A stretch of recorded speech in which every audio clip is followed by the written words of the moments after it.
부활의 제에서 여러분들의 가정에, 자녀에, 또 생업에, 삶의 전 영역에 부활의 주님이 주시는 은혜와 평강이 차고 넘치시기를 주님의 이름으로 먼저 기원합니다. 이 사도 바울은 사도행전 고린도전서 15장에서 예수님께서 죽었다가 살아나신 것이 역사적인 사실이라는 것을 길게 논증하고 있습니다. 특별히 3절 4절을 보게 되면 주님께서 우리 죄를 위하여 죽으시고 또 사망 권세를 깨치고 부활하셨는데 그것은 바로 성경대로라고 약속하고 있어요. 즉 성경대로 우리 죄를 위하여 죽으시고 성경대로 다시 부활하셨다고 말하고 있습니다. 여러분이 부활은 우리 기독교의 생명이고 또 본질이고 또 결론이고 또 우리 그리스도인의 희망이기도 합니다. 부활이 있게 우리가 믿음으로 살고 부활이 있게 하나님께 나와 열심히 예배하고 봉사하고 충성하는 것입니다. 만약에 사도 바울의 말처럼 우리에게 부활이 없다면 우리의 믿는 거, 우리의 신앙 이게 다 허사가 되고 말겠지요. 부활이 없다면 우리가 나가서 열심히 복음 전파하는 것 하나의 거짓 증인이 되겠죠. 거짓말쟁이가 된다고 말이에요. 부활이 없다고 하면 우리 그리스도인의 삶 전체가 무의미로 돌아가고 말 것입니다. 그러나 예수 그리스도의 부활이 우리의 삶을 힘있게 하고 능력 있게 하고 또 희망 가운데 기쁨으로 살아갈 수 있는 이 삶의 원천이 되고 근거가 되는 것입니다.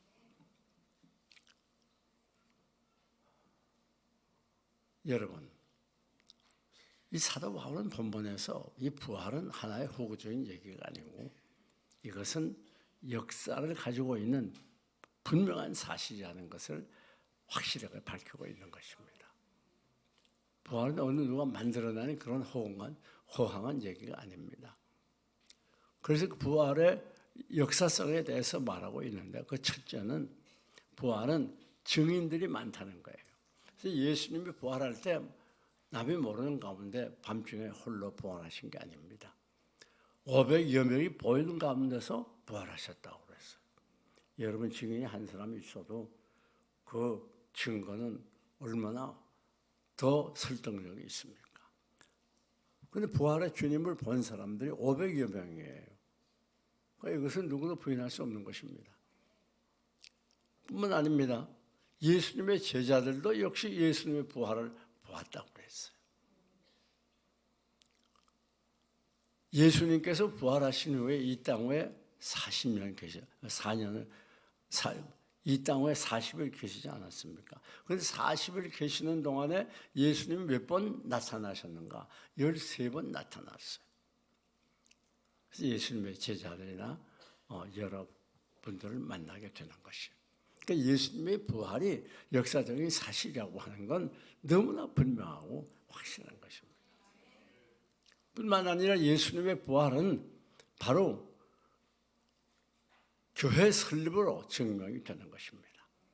여러분, 이 예수님 부활하신 다음에 이 복음은 전 세계적으로 널리 번지면서 많은 교회들이 2000년 동안 설립이 되어 왔습니다. 그런데 이 하나님께 나와 예배하는 이 교인들의 그 중심 신앙은 뭔가 하면 바로 예수께서 부활하셨다는 거예요. 다시 말하면 예수께서 부활하셨다는 것을 확실히 믿는 사람들이 모인 단체, 그것이 바로 교회예요. 우리가 기독교 2000년 역사를 보면 이 교회를 향한 많은 환난과 핍박이 있었습니다. 그 많은 환난과 핍박을 받으면서도 그리고 환난 핍박 중에도 굴하지 아니하고 세상 것을 포기하면서까지 감옥에 들어가서 생명을 버리고 순교하면서까지 신앙의 정조를 굽히지 않았던 많은 순교자들, 많은 핍박과 환난을 받은 자들, 세상 모든 것을 포기했던 사람들, 그 이유가 어디 있습니까? 예수님께서 부활하신 것처럼 내가 반드시 부활한다고 하는 그 사실을 믿었기 때문에 부활의 신앙이 없었다면 어떻게 주님을 위해서 환난을 당하고 어떻게 목숨을 버릴 수가 있겠습니까? 나를 믿는 자는 죽어도 산다. 이 말씀처럼 오늘 우리 그리스도인들의 이 모임이라고 하는 건 예수 그리스도의 부활을 믿는 것이에요. 그것이 바로 교회입니다. 그렇기 때문에 이 교회가 이렇게 많이 설립이 되고 흥황하고 발전한다고 하는 그 사실은 예수 그리스도의 부활이 있다고 하는 사실을 확실히 믿는 증거가 되는 것입니다. 그뿐 아닙니다. 예수 그리스도의 부활의 증거는 바로 성령께서 우리 가운데 오신 거예요. 누구든지 예수 그리스도를 구주로 영접한 자는 하나님의 영 성령께서 우리 가운데 임하시게 되는 거예요. 그래서 베드로도 사도행전 2장 23절, 22절, 23절에 분명히 증거합니다. 오늘 이 예수 그리스도를 믿는다고 하는 거, 그것은 바로 성령께서 우리에게 오시는 것이고 그것이 예수 그리스도 부활의 증거라고 말하고 있는 것입니다. 왜? 우리 주님께서 분명히 말씀했어요. 내가 이 세상을 떠나가면 보혜사 성령을 너에게 보내주겠다고 우리 주님이 약속을 했습니다. 그 약속대로 여러분들이 다 예수 그리스도를 영접했으니까 여러분들 속에 그리스도의 영, 부활의 주님으로 충만한 줄 믿습니다. 그러니까 이것이 예수 그리스도의 부활의 증거가 되지 않을 수가 없는 것입니다. 우리가 더욱이 알아야 한다는 것은 예수 그리스도의 부활의 그 현실성, 부활의 역사성, 그 부활의 증거는 예수 그리스도의 부활을 만난 사람들이 모두 변화됐다고 하는 거예요. 여러분, 우리가 막달라 마리아를 보게 되면 그가 보잘것없는 그런 신분에서 고통을 받았지만은 예수 그리스도를 통하여 새로워지고 예수 그리스도가 부활한 다음에 맨 먼저 나가서 부활의 주님을 맞이하지 않습니까? 예수님이 죽으셨다는 말을 듣고 슬픔과 고통에 비에 잠겨있더니 마리아가 맨 먼저 예수님의 무덤에 가가지고 부활하신 예수님을 만나보게 돼요. 그때 그 마음속에 있던 염려, 슬픔은 다 사라지게 되고 기쁨이 충만해서 제자들 향하여 달려와서 제자들에게 맨 먼저 부활의 주님을 알려주지 않습니까? 여러분, 부활의 주님을 만나서 변화된 사람들이 성경에 많이 기록이 되어 있어요. 부활의 주님을 만나게 되면 우리 마음속에 있던 슬픔과 고통이 다 사라지게 됩니다. 왜? 우리는 죽어도 다시 산다고 하는 부활 신앙을 가지고 있기 때문에 세상의 염려와 고통이 우리 마음을 지배할 수 없어요. 왜? 나는 죽어도 다시 살기 때문에.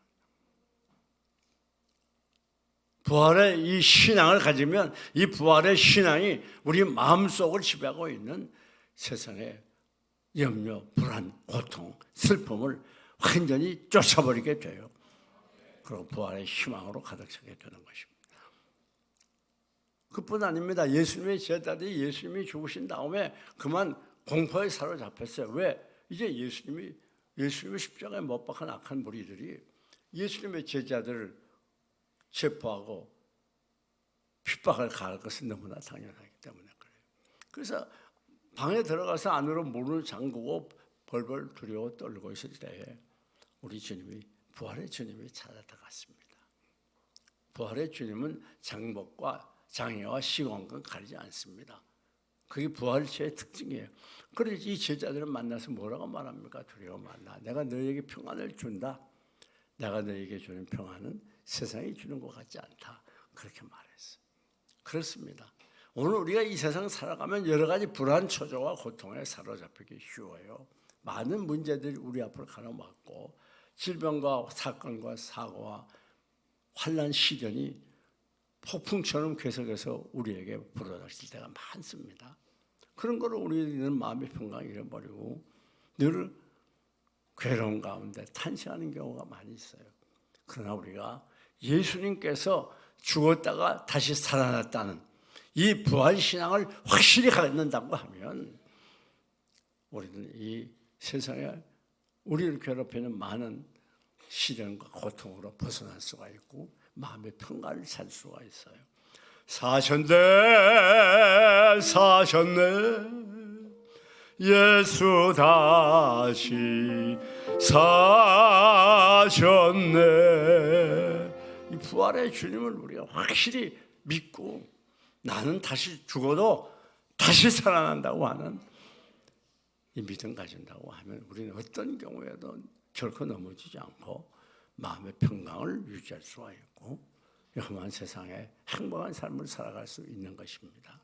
그래서 부활 신앙이라고 하는 얼마나 중요한지 모릅니다. 뿐만 아니라 이렇게 예수님의 제자들이 부활의 주님을 기뻐하고 찬양하고 있는데 그 제자 중에 하나 도마는 의심했어요. 내가 부활의 주님 봤어? 어떻게 믿어? 어떻게 말만 듣고 믿어? 난 믿을 수 없어. 그렇게 의심하게 될 때 부활의 주님이 그것에서 나타나셨어요. 이 도마가 의심하는 걸 다 아셨어요. 야, 내가 부활한 걸 믿지 않지? 내 손을 내밀어. 그래서 내 이 허리에 창을 맞았던 그 창자국을 한번 만져봐. 또 내 손에 못 박혔던 이 상처 자국을 한번 만져봐. 그래가지고 도마가 예수님의 그 허리에 창으로 찔렸던 창자리를 만져보고 손에 못 자국을 만져보고 그때야 믿은 거예요. 내가 나를 본 거로 믿느냐? 나를 보지 못하고 믿는 자들은 더 복되다고 말씀했어요. 사랑하는 여러분, 이 예수 그리스도의 부활은 우리 신앙의 불신앙 또 우리의 이 의심 이걸 완전히 제거시키는 능력이 있는 거예요. 사랑하는 교우 여러분, 오늘 우리 의심하지 말고 100% 믿어야 돼요. 예수님이 정말 부활했고 혹시 여러분이 그런 분이 있을 수 있어요. 혹시 그런 의심을 가진다면 의심 다 버리세요. 예수님은 우리 위해서 죽으시고 우리 위해서 사망 권세를 깨치고 부활하신 부활의 주님이라는 거, 이걸 우리가 확실히 믿고 나아가게 될 때 그것에 승리가 있고 기쁨이 있고 그것에 평강이 있고 행복한 삶이 있게 되는 것입니다. 이 세상을 이길 수 있고 사탄을 이길 수 있는 승리자가 되는 것입니다. 여러분, 더욱이 우리가 이 사도 바울을 보면 더 놀라운 사실을 알게 돼요. 사도 바울은 원래 이 바울이 되기 전에 원 이름이 뭐죠? 사울이지요. 믿는 자들이 핍박해가지고 잡아서 이 옥에 가두기도 하고 이 악한 사람들에게 넘겨주기도 하는 그런 횡포자예요. 횡포자, 포악자라고 그랬어. 그때도 이 담에색에 예수 믿는 사람들 잡아주려고 가는 도중에 예수님께서 나타나잖아요. 하늘에서 사울아 사울아 내가 어찌하여 나를 핍박하느냐? 주여 누십니까? 나는 내가 핍박하는 예수라. 그리고 그 자리에서 그만 밝은 빛에 거꾸로지고 눈이 멀어요. 그리고 나중에 회개하고 아나네 선지자 집에 가가지고 회개하고 그 선지자가 눈을 만져 열어주게 하지 않습니까? 그러나서 완전히 변했어. 근데 이 부활의 주님을 만난 이 바울은 세계 만방의 복음을 전하는 복음 증거자가 되고 세계 선교의 기초를 이루고 그리고 성경을 많이 기록한 신약 성경의 절반 이상을 기록한 신학자가 되지 않습니까? 여러분, 부활의 주님을 만나면 특징이 뭔가 하면 이렇게 변화가 되는 거예요. 여러분이 정녕 부활하신 주님을 믿고 영접하면 우리가 변화되는 거예요. 우리도 교만한 자리에서 겸손한 자리로, 약한 자리에서 강한 자리로, 불안한 자리에서 담대한 자리로, 절망의 자리에서 소망의 자리로 변화가 되는 거예요. 여러분, 우리 베드로 요한 보세요. 이제 예수님이 십자가에 못 박혀 죽으니까 큰 공포의 시대가 도래하게 됩니다. 그 예수를 믿고 따르던 분들, 특별히 예수님의 제자들 구속하는 거예요. 시어파에서 감옥에 가둡니다. 근데 그때 베드로와 요한 이 제자들이 뭐라고 말하는 줄 알아요? 너 복음 전하지 마. 그리고 협박할 때 내가 사람을 기쁘게 하냐? 하나님을 기쁘게 하냐? 내가 사람을 기쁘게 하면 하나님의 종이 아니라고 한데 복음을 전하잖아요. 그 용기와 담력이 어디서 나옵니까? 아니 내가 지금 복음을 전하면 당장 구속되고 죽게 생겼는데 어떻게 그런 용기와 담담이 있게 돼요? 바로 부활의 주님을 만났기 때문에 그런 거예요. 여러분, 부활의 주님을 우리가 정녕 믿고 100% 확신하면 세상 문제가 되지 않습니다. 환난 시련이 두렵지 않습니다. 좌절하고 절망하지 않습니다. 용기를 갖습니다. 희망을 갖습니다. 왜? 우리는 죽어도 다시 사니까. 그리고 이 땅의 모든 삶은 이 살아계신 하나님이 책임져 주니까. 살아계신 주 나의 참된 소망 걱정 근심 전혀 없네 사랑의 주 내가 인도하니 내 모든 삶의 기쁨 늘 충만하네. 여러분, 세상이 두렵지 않아요. 아무리 환난과 폭풍이 불어와도 무서워하지 않습니다. 강하고 담대합니다. 이게 부활의 주님을 믿는 부활 신앙을 가진 사람들의 삶입니다. 여러분, 우리 베드로 보세요. 그렇게 다른 사람 다 주를 버릴지언정 나는 결단코 주님 버리지 않습니다. 호언장담하고 큰소리 치는 베드로가 얼마나 실패를 하게 됩니까? 큰 실패를 하게 되죠. 예수님이 죽으신 다음 죽으시 바로 전날, 잡히시 전날 밤에 그만 예수님을 저주하면서 3번씩이나 부인하지 않아요? 배신자입니다.